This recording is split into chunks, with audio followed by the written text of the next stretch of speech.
So the fact that the mind is 99% silent is not noticeable because the 1% that's active, you are in a hypnotic state.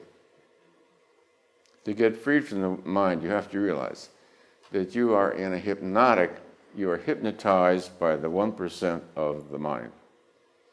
You think that this little TV set going on inside, here's a castle with 46 rooms, and one little TV over here, and you're sitting there watching this TV.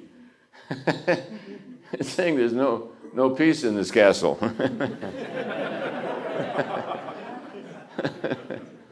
All right. So this 1%, it's because you're glamourized by it. You're glamorized by it. You're glamorized by it. You're seduced by it. You're seduced by the interest in the action. There's nothing going on in this whole castle of 54 rooms and 150 acres. The only thing that's happening around here is in this 4x6-inch TV set.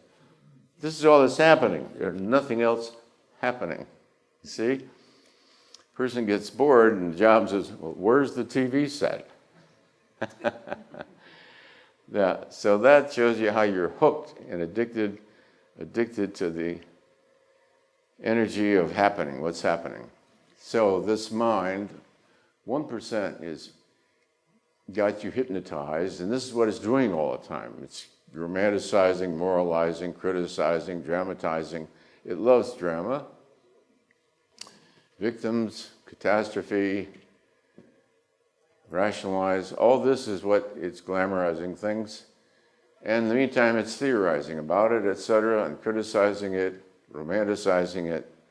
So you can see this is all stuff that we're putting on it. It doesn't exist there. 1% doesn't have any great power over you. The only power it has is the power you give it. So you have to turn down the seduction of the 1% of the mind. It's seductive. And realize that you're hypnotized by it. Once you have that knowledge, it gives you a big edge in getting unhooked from it.